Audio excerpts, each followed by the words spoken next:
breakdown of yesterday's long run. I am 48 days away from my 7th 50 miler. This was a zone 3 for me. This was like a 6 out of 10-ish, and the distance is whatever. It really wasn't that far. However, I'm going to talk because I got pissed off from a digestion standpoint of how I fucked it up, so you guys do not do the same thing.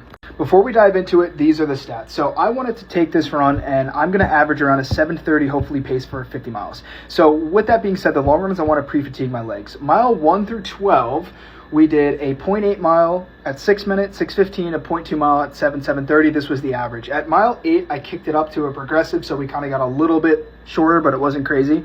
And then at mile 13, we switched to, the rest of the run was basically just 7s. We wanted to average and everything, which was great. I had the best pacing ever. However, I fucked my digestion.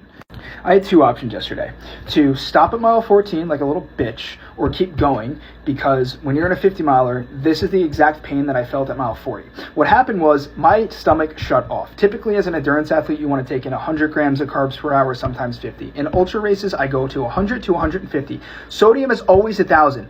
For some reason yesterday, because I thought it was going to be so hot, I took in 3,000 milligrams an hour, shut my stomach off.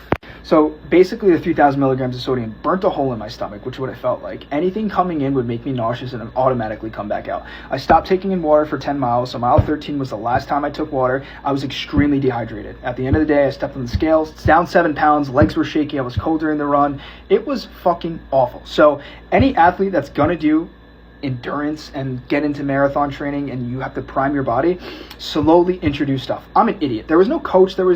I take full accountability for fucking up yesterday. I don't know why. It was probably from a fear standpoint, but I fucking hated myself more than anything during that run because it was the worst pain I've ever felt, especially being dehydrated and still pushing. Sure, I could have stopped, but I think training is a perfect example of you fuck up in training and you perfect your race. So I'm very, very grateful that it happened, because a 50-mile run, an Ironman that I've done and stuff like that, you're going to feel pain, and if it's hurting you, it's killing them. And the way that you win an endurance race is, one, you're very prepared and you're fast and you can outwork the pain, because at some point it's going to hit you, you're going to hit a wall, and you better push past it. And it's very difficult to do it in practice because there's no cheering, there's no finish line, there's no hugs at the end of it. It's just you. So if you can deal with that and you can feel that, I'm telling you, during training, when it gets really hard, the races are going to be so easy. You're going to be like, oh my God, thank God I went through this. So yesterday was a grateful opportunity, but anytime that you want to increase significantly, you have to slowly introduce, because your gut is almost like a muscle. You have to train it.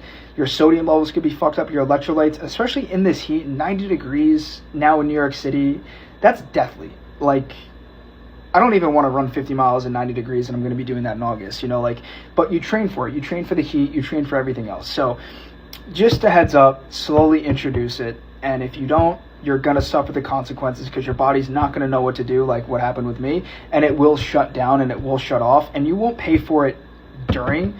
You'll pay for it hours after and the next day after until your body resets. So that was yesterday's run pacing, how I fucked up, what I learned. I'll take it into next week. We have, I think, 20 miles, and then the week after that, 30 miles. So just a little overall base, I guess.